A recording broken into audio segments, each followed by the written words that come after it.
What's up, guys? Welcome on in to a book club. It is Tuesday night, and we're breaking down the next 5 chapters of Tom Bower's Revenge. We're going to dive into Meghan Markle's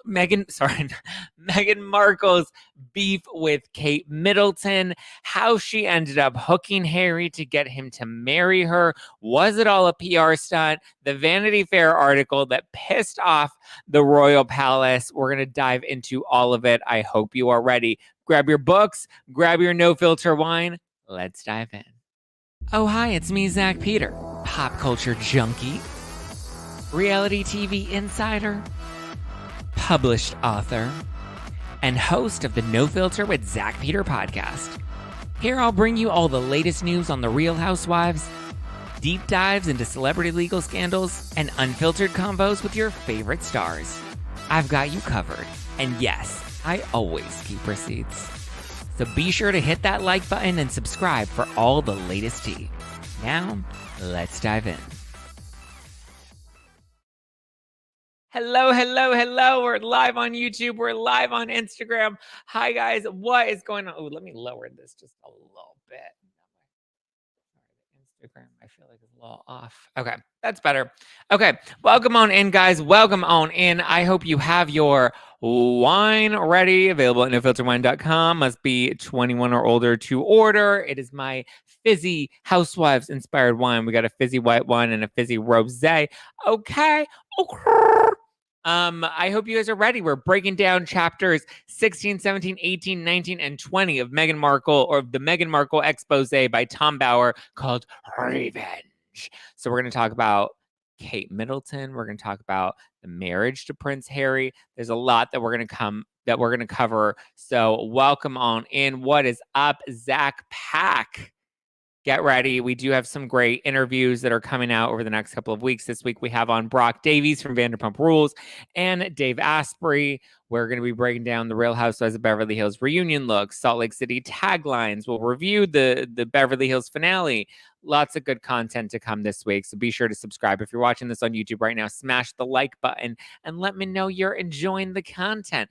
Instagram, what's up? As always, guys, once we kick things off, drop the city that you're watching in from. That way I know where to give you a little shout from. Hi, Mary Ann Stout, Zack Pack member, Sarah Bahu, Zack Pack member, Elaine Hargate, Zack Pack member. What's up, guys? Hello. Hi, Jesse with the purple hair. Hope you're doing well, love. Okay. Thank you, Aaron D. I love you. Okay. So there's a lot to break down in these few chapters. I'm definitely getting the impression that Meghan she got her eye on Harry because she wanted to make sure that she trapped his hairy balls and wanted to make sure she moved on into the royal family. Yes, Mrs. RTK from Scottsdale. We have Fabi from Texas. Hello, guys. Ooh, Queensland, Australia. Hi, Michelle. Watching in from Australia. Old white lady finally made a live. Well, I'm very glad we have the old white lady in the live chat. I appreciate you guys, all of you. Not his hairy balls. Yes, the hairy balls. I mean, hairy balls with the fire crotch, right? He's got the little red curlies. Hi from Miami. Hi, Jen from Miami. Call him Shad from Atlanta. Hello. We have Devin from Wisconsin. Wow, welcome on in. Sarah Bahu from Texas, Houston, as always. Yeah. Ooh, Coffee Buzz from the mountains outside of Seattle. All right, thank you guys. Hi, Tatiana. Buzz down, Tatiana. Now let me see you buzz down. Okay, I know you guys hate when I sing, so let's dive into it. Let's start off with chapter 15. Chapter 15 is called Hiccups. So Meghan seemed to be in a good place with her parents at this point. They all spent Christmas 2016 together. So things were looking up for Thomas, her father, and Daria, her mother. Little did her father know, though, this would be the last time, the last Christmas, the final supper that he would get to see his daughter Meghan Markle in person ever again. So the media was now starting to pick up on her previous marriage with leaked photos from the wedding, dirt on her family members. They were starting to dig a little deeper, find out that her mom has had some financial issues, her dad has had some financial issues, her sister had some financial issues, and Meghan was getting very paranoid about the press, which I guess is understandable considering she went from like an unknown actress to a tabloid target. Everyone wanted to know everything about her and would often compare her to the very polished Kate Middleton, and she was not here for it. She was not a fan of it. So, not even Harry's friends were very fond of Meghan. They thought that she was pretty snotty and hard to get along with. They warned Harry to take it slow. William dated Kate for 8 years before they got hitched, and William was like, "Yo, bro, like let's slow the pace down. We don't need to run directly down the aisle with Meghan. Let's take our time." But 1 year after Meghan met Harry, she wanted a formal introduction, not just some little tabloid riffraff about this girl Harry's been spotted around town with. She was ready to be a royal star. Step aside, Queen Elizabeth. Meghan's in the house. Meghan's in the palace. So they arranged for a photographer to shoot them kissing out in public so that it would finally become official. It was all happening. It's all happening, as Sheena Shea would say.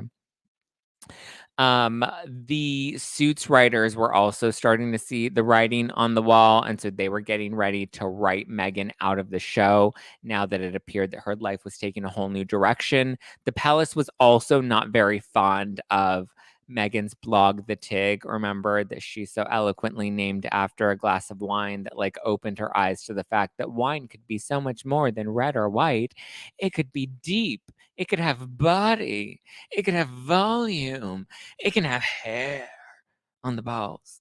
So the palace was like, this doesn't really feel fit for somebody that's in the palace to have a cute little Gwyneth Paltrow blog. So, since Meghan definitely wanted to be a member of the royal palace, she was like, all right, boom, bye, Tig. Hello, Harry.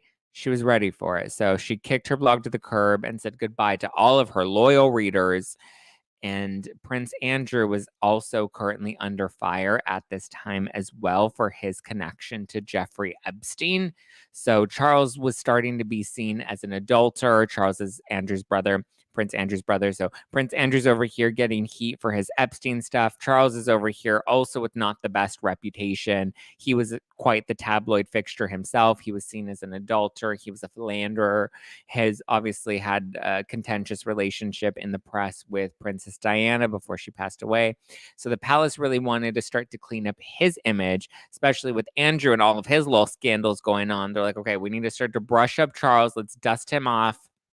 Get him ready because eventually writing's on the wall. Queen's going to croak soon. Love her, admire her, but we need to make sure that we're prepared for, the shocking death that may come soon.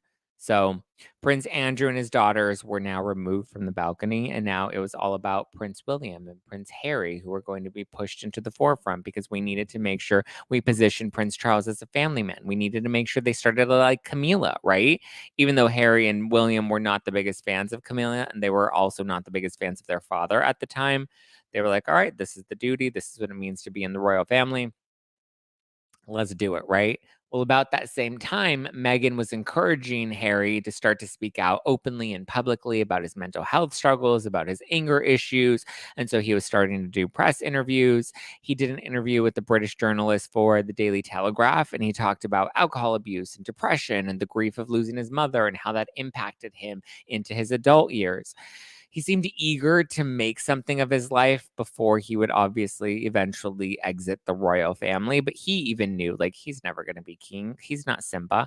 Oh, thank you, the hopeful wife, for the 3 badges, my love. I appreciate that. All the love you guys send, the badges, the super stickers, the super chats, signing up for memberships. Guys, if you have not signed up for our memberships, there is a members only exclusive video where you get a first sneak peek at my interview with Brock Davies. I put him in my hot seat and I grill him all about the new season of Vanderpump Rules. I throw him in an infrared sauna, actually, and that's available exclusively for members only. We also do members only live streams. We do them twice a month. exclusive content comes out, exclusive behind the scenes vlogs come out. It's only $2.99 a month. So if you're watching this on YouTube and you want to subscribe or you want to sign up, there's a join button right below, or there's a link in the description where you can join to become a member. It's only $2.99 a month. That's like cheaper than Netflix. That's like cheaper than porn. That's cheaper than an OnlyFans. So if you guys want to support, you can. It's just bonus content. Everything else stays the same. You still get book club, you still get live streams, you still get all the regular podcast content and clips. It's really just bonus. And if you don't want to join, but you still want to support, then definitely smash the like button below and let me know that you're loving this. Thank you, Cindy B11 for the 3 badges. Look, at Instagram is just popping off tonight. I love it. Okay, back to the book. Sorry, I got distracted. But anyway, Harry was kind of starting to prepare for life outside of the royal family. He didn't really seem to care much about how his actions would affect the monarch overall. Even his endorsement of like Netflix's The Crown, that was a bit controversial because nobody else in the royal family had addressed things like this. They tend to be very stoic. They tend to be kind of quiet. They try to stay away from scandal, even though they find themselves in scandals. Cough, cough, Prince Andrew. They are usually trying to not get caught up in a scandal, but obviously we're always looking for something, right? Love these videos. Zach, you're awesome. Thank you, Natalie. Thank you, Nat. I appreciate that, Natalie29. So there's also this insinuation that Meghan was the one behind Harry's shift to like make an impact and talk about mental health and make this a big part of, his journey and to defy royal protocols and to shape his own image outside of the family. The book definitely like it tends to lead that like Meghan was the one kind of encouraging Harry to do more of these things because it was very uncharacteristic of him prior to this. And it seems like I guess the groundwork that the book tries to lay out is like she was trying to, at least push him to change things within the royal family. But things with the royal family don't just change overnight. So let's move into chapter 17. And chapter 17 is called Vanity Fair. So Meghan wanted a feature. Wanted a feature. Obviously, she wanted a feature with Harry, but she wanted a feature in Vanity Fair. And she didn't want just any feature. She wanted the cover feature, okay? So Vanity Fair was ready to give her some recognition, to put some respect on her name now that she was going to be marrying Prince Harry. Or I guess at this point, it wasn't public knowledge that she was engaged, but she was at least already dating Prince Harry. So it was finally the global fame that she had always wanted. Harry proposed to Meghan, very excited. He did it privately in their kitchen. He even gave her a ring that he designed himself that had 2 of Diana's diamonds set into the ring, even though she ultimately planned to redesign the ring in the end. It was a nice gesture on his end. I think it's nice, like, right? We think it's nice when guys tend to, take the initiative to design the ring themselves. I know guys don't always have the best judgment, but I would think Harry had like some people helping him, right? I'm sure he didn't do it all together. Of course, a cover feature. Yes, of course she wanted a cover feature, not just a regular feature. She wanted the cover of Vanity Fair. Who does she think she is? Kim Kardashian? Anyway, she was very excited. She wanted to be introduced in the article.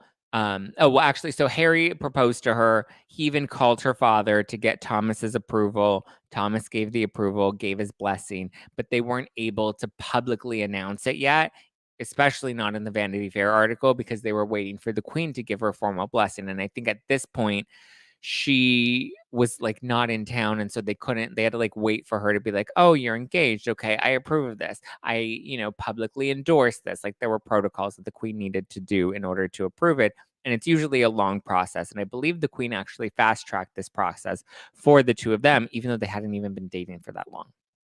So at least for now, Meghan was like, it's okay. We don't have to announce it publicly as long as I get my Vanity Fair article, because that's all I care about, right? Ooh, maintenance chick just came on in with a super sticker on YouTube. Just a thanks for your content. Thank you, maintenance chick. It's very sweet of you. I appreciate that, my dear. Okay, so in the Vanity Fair article, Meghan wanted to be introduced as a successful actress, even though her only real credit was Suits. She also wanted to be introduced as a philanthropist, a world-renowned philanthropist. She goes all around the world. Remember, she did a fashion shoot. She did all those fashion shoots in Rwanda with the children of Rwanda. She was like, look at me. Look at this very chic shirt that you can now get with this affiliate link on the TIG. Oh, hi, kitty. What's going on? Here, get in my picture. I need to look good. So Harry asked Meghan to be very cautious, though, of speaking about anything big politically or any controversial issues, and especially not to talk about him, right? When things are done in the royal family, it seems like there's a lot of like, we're very buttoned up, we're very cautious. We like to make sure we are mindful of the things that we say and the things that we endorse because we're not just representing ourselves, we're representing something greater than just me as Zach Peter. That's why you see people like that's why I had to put on my Twitter bio, now that I'm at Spotify and The Ringer, and I work with other really big brands now.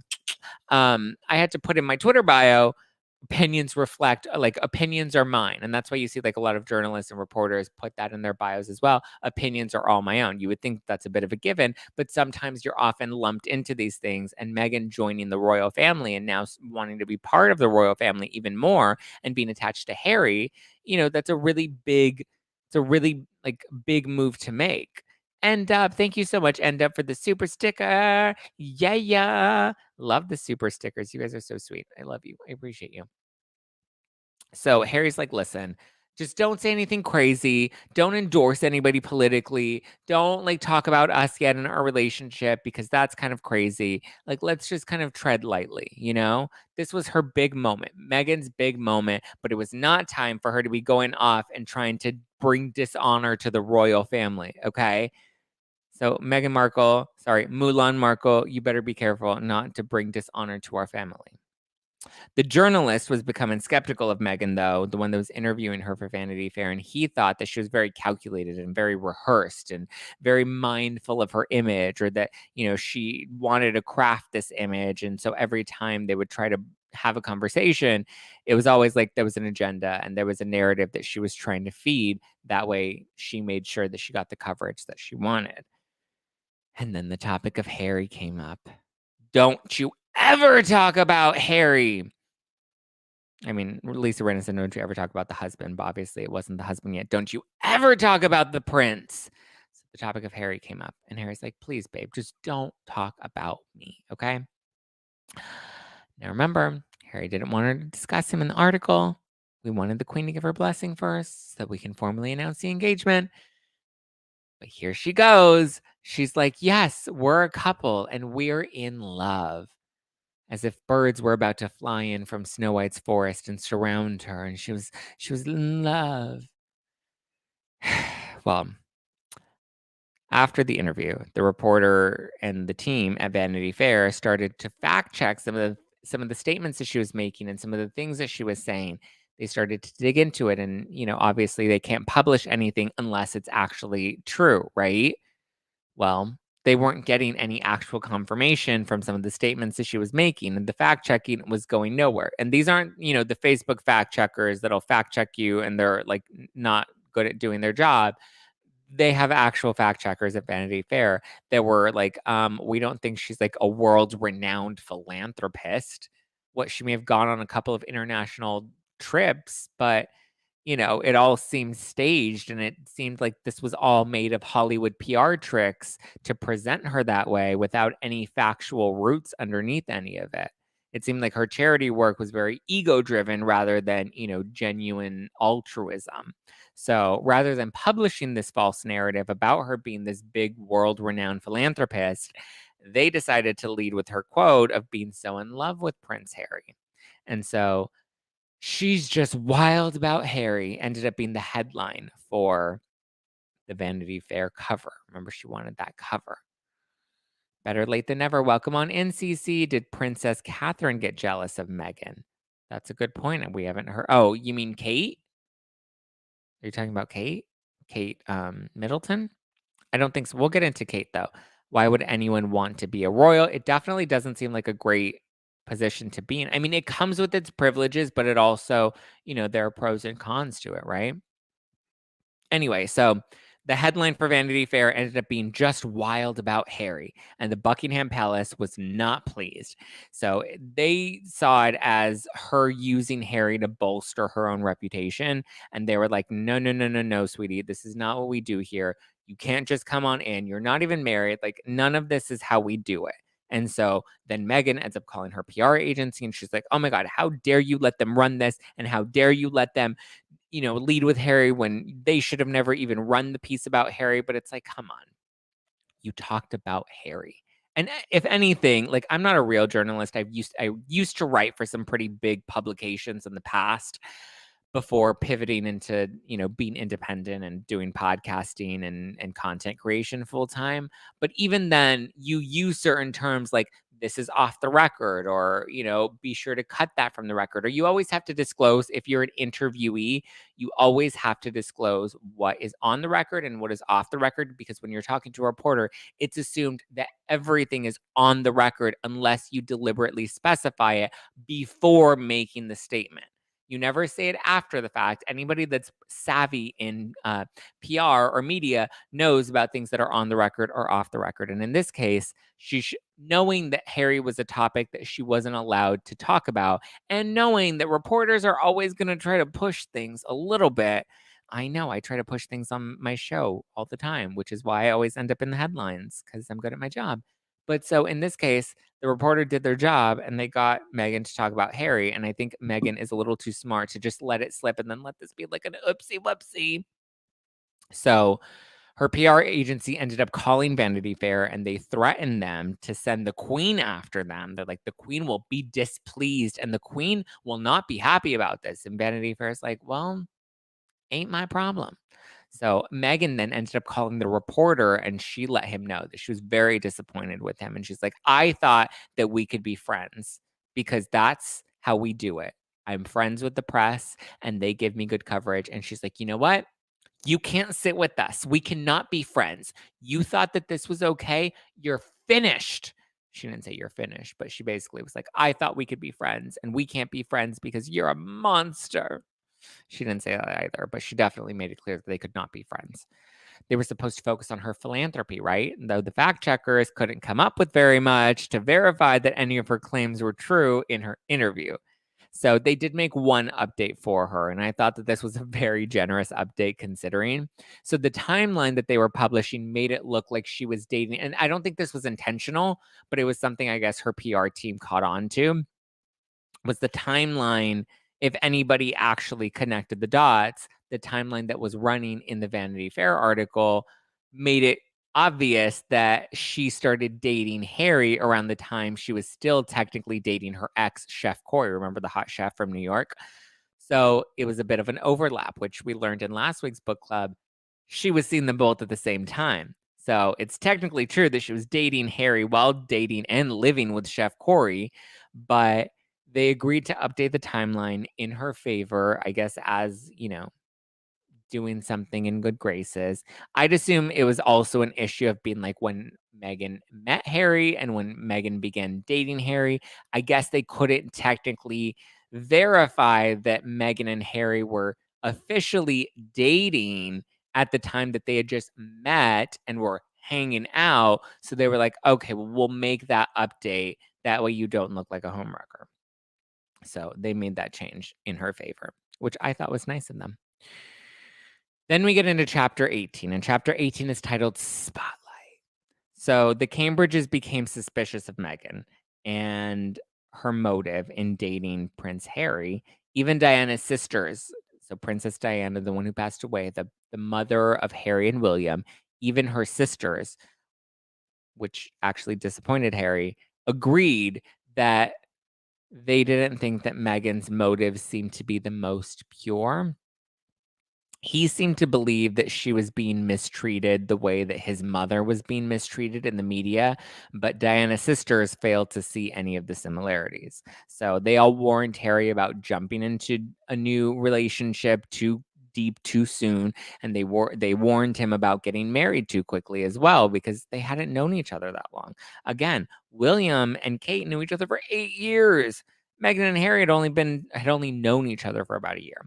So Meghan and Harry were getting photographed out more and more. She was even getting photographed with her mother, laughing with Harry. She was spotted with Joe Biden and Jill Biden and Obama and Melania Trump. So her status was going up, up, up.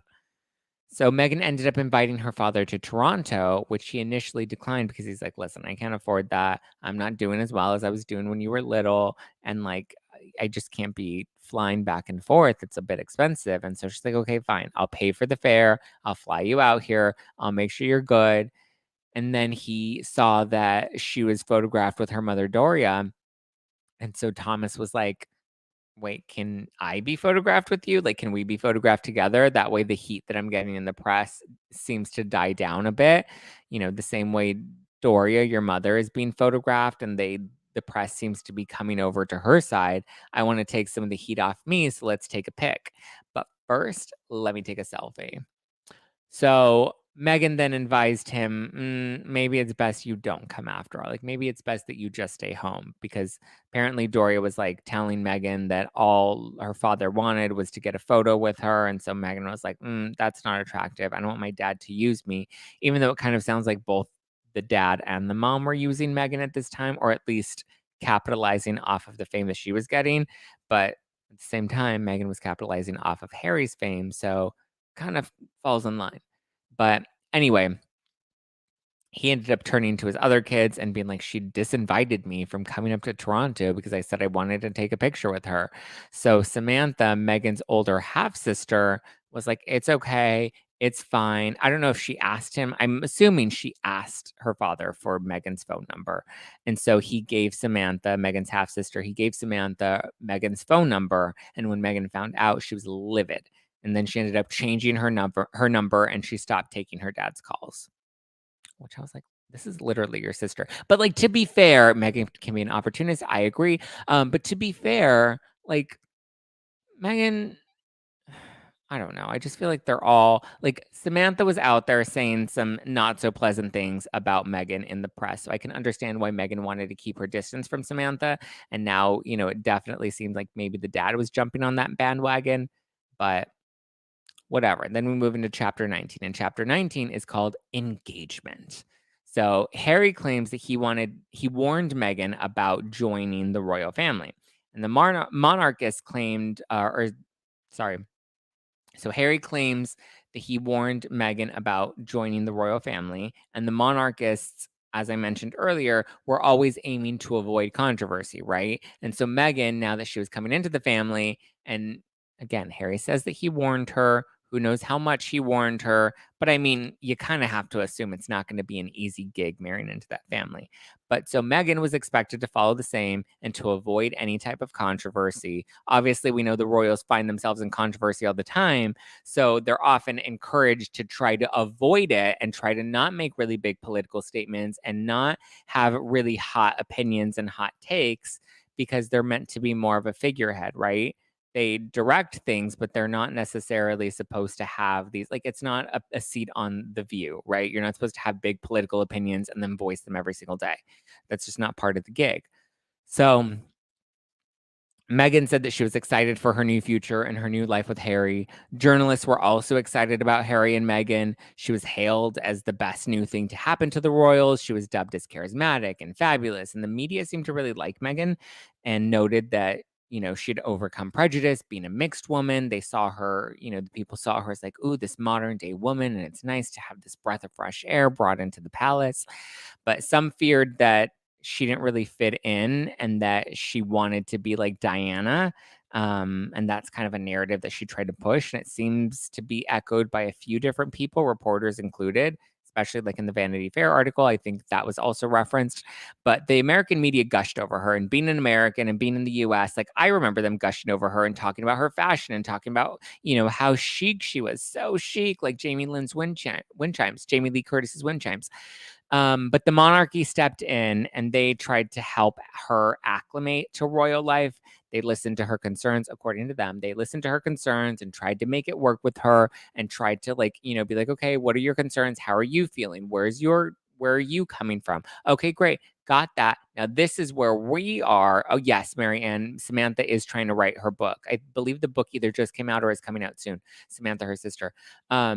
But so they claimed that they tried to be very open with Meghan and tried to listen to her concerns, but also tried to get her used to this new life, because obviously it comes with certain rules and guidelines. But she was adamant, though, that she would still remain independent and that the palace was not going to shape her. So the firm was not allowed to dictate her thoughts or her activities, which is very interesting because, or again, those are their claims, but it's very interesting considering the Oprah interview where she said that she had no say over anything and she had no control over her own activities. But they expected loyalty from her and they expected her to, follow suit the way all the other members of the royal family followed suit because a lot of them were blood in the bloodline and Meghan isn't. She's marrying into it. And also, like, if you're marrying into a family like that and you're not part of the bloodline, like, I just kind of feel like, I don't know, you want to be respectful. You want to earn their loyalty as well, right? You want to give them loyalty and you want to start things off on good terms. So, Meghan has since said that the staff failed to meet her needs. However, the firm is very clear that they do not agree with that, and they actually claim the opposite. Meghan also had a really hard time getting along with Kate Middleton. She saw Kate as an adversary. The press also seemed to like Meghan over Kate because they thought Kate was a little too stuffy and Meghan was more of a breath of fresh air. So you would think that that would kind of fuel them, or maybe it fueled her ego, right? If the press is really liking her over Kate. I feel like they tried to pit the women against each other, to be honest, because I feel like they go back and forth. But Meghan, was getting a lot of press attention and it seems she really liked it. She encouraged her father, though, to lay low, avoid the press, continue not talking to anybody until her half brother, Thomas Jr., ended up selling their father's address to a journalist who tracked down Thomas. Thomas, would he be senior if he's Thomas Jr.? Yeah, I guess he would be Thomas Sr., Meghan's dad. So Thomas Sr., so the press ended up finding him because his son sold the address. And so he now was being plummeted into the forefront. Whereas before, he kind of lived in a little remote town. Nobody really knew where he lived, so he couldn't get hounded by the press. So now the press found him and he was getting overwhelmed by it. They were taking photos of him and trying to bribe him, and they would give him like bottles of champagne and they wanted him to talk about Meghan. And he didn't really seem to be giving many interviews at that point. Harry also advised him not to speak to anyone in the press. They were it seems their relationship started to get a little tumultuous here because Harry and Meghan were helping Doria with her press coverage and her press circus. Because remember, people were hounding her as well. Thomas seemed to kind of be on his own and he seemed to be bothered by that. He wanted their help. He claims that when he spoke to Meghan and when she was around Harry, she was very sweet. But when Harry was gone, Meghan was very abrupt and mean and controlling and didn't seem to want to help her father. So ultimately, Meghan's like, okay, well, I can help you, but you're going to have to cut out Thomas Jr. and Samantha, which are her older half siblings, out of fear that they would ruin her reputation because the press was looking for any bit of scandal, right? Her father's like, those are my kids. Like, I can't do that. I can't cut my own kids out of my life. And so Meghan's like, all right, fine, then I'll cut you out of my life. And so she ended up cutting Thomas out of her life and kind of being done with him. He thought that Doria, her mother, was kind of pushing this rift between them. Doria was now being taken care of by Meghan. Thomas was left high and dry. So it seems that there may be an element of truth to that. Doria obviously had an upper hand here, but Meghan had no interest in abiding by the royal rules. Which is interesting that she was so big on abandoning her family, but like being true to who she is in the royal family and being independent. And like, I don't know, it just doesn't seem like she has much loyalty to anybody other than herself. But the staff members were also starting to report abuse from Meghan, saying that she had too high of expectations. She would vocalize her disdain for them if they didn't follow her instructions. They weren't, not that they weren't praised by her, but she was just mean to them. She wasn't very nice to them. She had very high expectations. She would send them emails at like 5 a.m. and then would get upset if they didn't respond to her right away. And I don't know, it seemed like she didn't get along with them, whereas the staff seemed to get along with Kate Middleton a lot more. So Meghan also was seemingly depicting her childhood as like troublesome and, she grew up struggling, which from what we've read so far doesn't appear to be the case either. It was a very convenient narrative that she tried to craft that Harry seemed to co-sign, but obviously how would Harry know any different other than what she was telling him? But Thomas was very shocked by it, and it seemed that he got the impression that Meghan felt ashamed about her past and she was disappointed or not disappointed. Well, I guess, yeah, kind of disappointed in the upbringing that she had and compared to the upbringing that Harry had. So Thomas is like, whatever, she can rewrite history if she wants. I'll stay quiet. I'll refrain from talking to the press. But he was not happy with her reenactment of what she thought. Even Doria was doing the same thing as well. Doria never did press like the rest. Yeah, I don't believe Doria ever did press. But again, Meghan was taking care of her life. So it seems like if you're taking care of, then why would you go again? Don't bite the hand that feeds you, right? Then we get into chapter 12 chapter 20. And chapter 20 is the final chapter of the night. And it's called Aggravation. And so Meghan was getting ready to wrap up Suits and move on with her new life. She was breaking all the royal rules, though, in public, breaking all the rules as they come. So in Edinburgh, she was spotted signing books and taking selfies and hugging the public and walking ahead of Harry. And these are all like just little things that you're not allowed to do, I guess, when you're in the royal family. They have certain strict rules. You're supposed to kind of create this wall, this fourth wall or whatever in between yourself and the public. Who knows if that's for safety reasons or if that's just to create a division to remind people that you're part of the royal family. Obviously, when you're the queen and the monarch and all of that sort of stuff, like it seems practical or not practical, but it seems standard that you have these types of rules. Not that they're good, but and also the walking ahead thing also seemed to be a really big issue for Meghan. She would walk ahead of Harry, and the Royal Palace was like, you don't walk ahead of the prince, you walk beside him or behind him. She seemed to really love the attention that she was getting from the public, except for the people that could bring her back to her past and were no longer of use to her. So like old friends or anybody that would try to like reconnect with her, she didn't seem to have any interest in them. The palace recognized that she was confusing being famous with what it meant to be a member of the royal family. Harry didn't seem to understand that or see that in Meghan, but they, I guess, tried to warn him that like, you're not a celebrity as much as you are marrying into the royal family, which is a very different thing. Hi, Steven. What's going on, boo? So Meghan was all about herself, whereas the public was very much encouraging her to be more altruistic, genuinely, and not just for the fashion photo ops in Rwanda, right? So the royals were not to promote themselves. They were not about self-promotion. They were not about self-indulgence. Meghan, we know self-promotion is her number one priority. That's why she really wanted that Vanity Fair cover. Palace officials tried to help promote Meghan as a philanthropist and as an activist, but wanted her, to also support the palace in return. And so they're like, okay, we'll scratch your back, you scratch our backs, or at least just give us some loyalty, So Meghan was named as an ambassador to the Commonwealth, which was led by Harry. And then there are claims of or reports of racist remarks that were coming in on social media against Meghan. One in particular is cited in the book. The book seems to claim that there weren't floods of them, as Meghan and Harry have suggested, but that there were some of them that did come in, and the royal officials were instructed then to track all of it and remove any of the negative feedback, not just anything that might be deemed prejudiced or racist, but anything negative that came in about Meghan and Harry. Ahead of their wedding, Meghan, Harry, William, and Kate were all staging public photos together. They were to be positioned by the Royal Palace as the Fab Four, and they were patrons for the Royal Foundation. And the foundation often recruited Harry, William, and Kate to endorse their mission and to support them publicly. Meghan was now being introduced, but she was a lot more politically active and she was a lot more liberal in some of her approaches. So that worried the foundation a little bit because their values were a lot more stoic and their values were a little more conservative.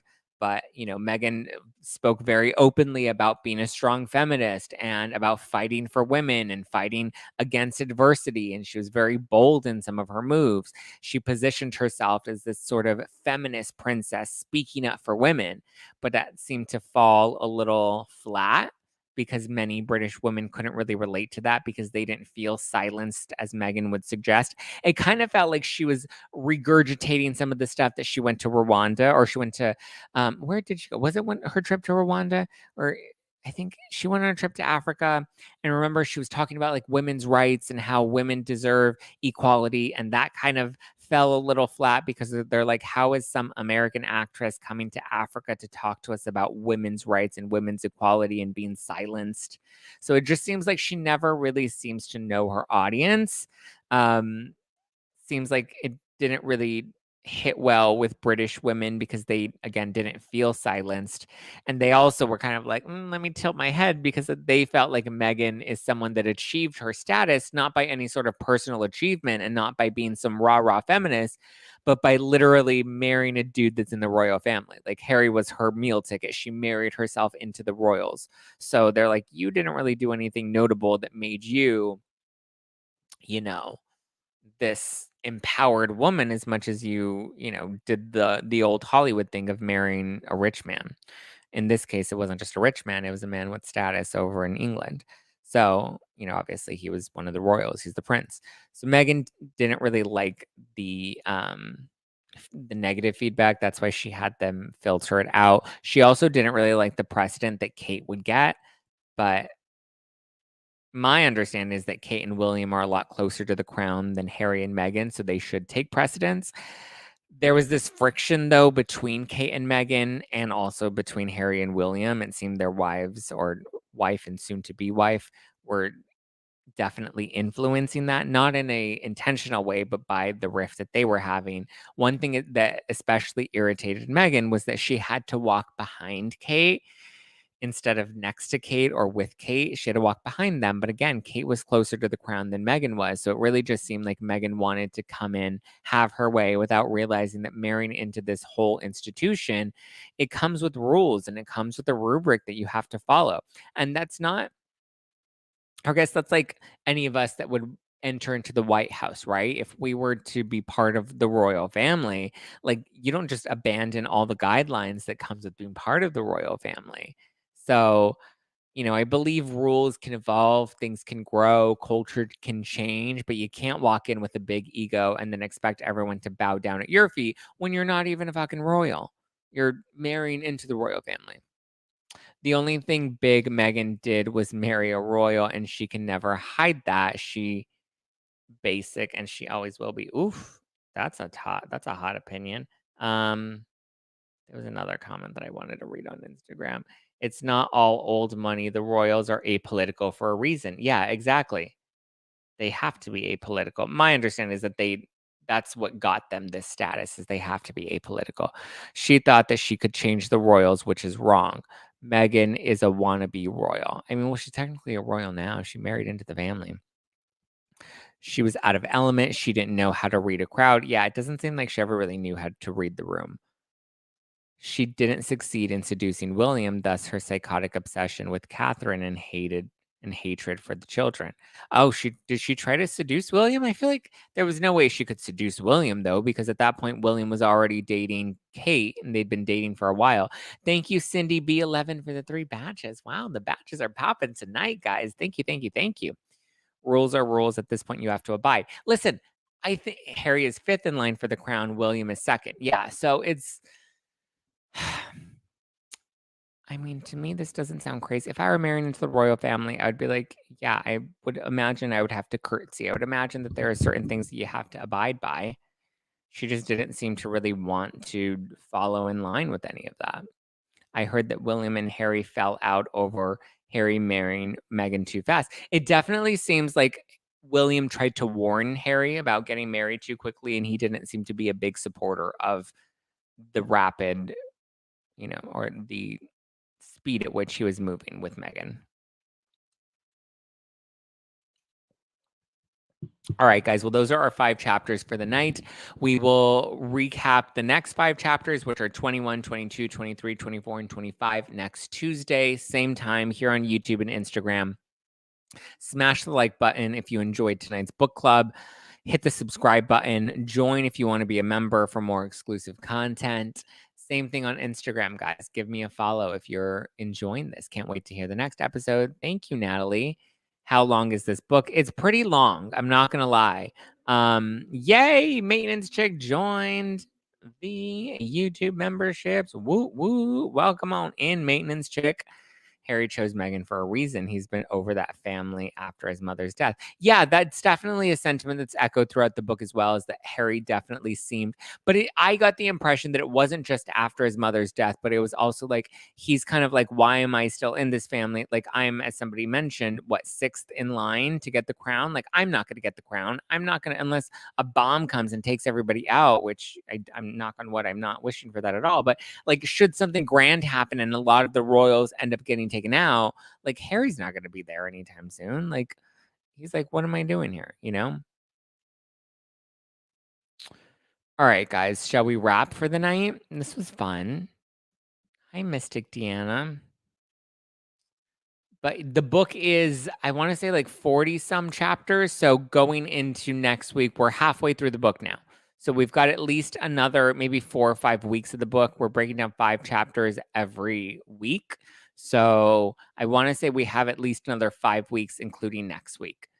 So we'll clear the book by the end of October going into November. Well, thank you guys for joining. Thanks, Elaine. Thanks, Sarah. Thanks, Marianne. Thanks, Aaron. Thanks, Ross. Woo woo. This is like War and Peace, right? Much love, Zach and the Zack Pack. Much love to you, Sarah. Hi, guys. Hello, hello, hello. Okay. Thank you guys for joining tonight's live. I love you. I appreciate you again. Smash the like button on your way out. Hit the subscribe button if you want more content. If you want bonus exclusive content and bonus live streams, then join and become a member at youtube.com/justplainzack. There's a button below that says join if you're watching this on your desktop, or there's a link in the description below if you're watching this on your phone. Yes, Tracy Russo just joined and became a YouTube member. Woo woo. Like I said, there's a fun segment that I did with Brock Davies that's available now for members only. I have an interview with Brock Davies and Dave Asprey that's coming out on the podcast this Wednesday. Next week, I have Max Lugavere and Dr. Will Cole. Also fun. We talk about Tom Girardi's dementia. We talk about Teddy Mellencamp's all-in diet accountability program. We talk about a lot of stuff. So it's good. Thanks, Zach. Have a great night. Thanks, guys. Thanks, Miss Loopy Lori. Have a great night, guys. I love you. I appreciate you. Ciao for now. Good night. Hi, Lauren. Bye, Lauren. She. Hi.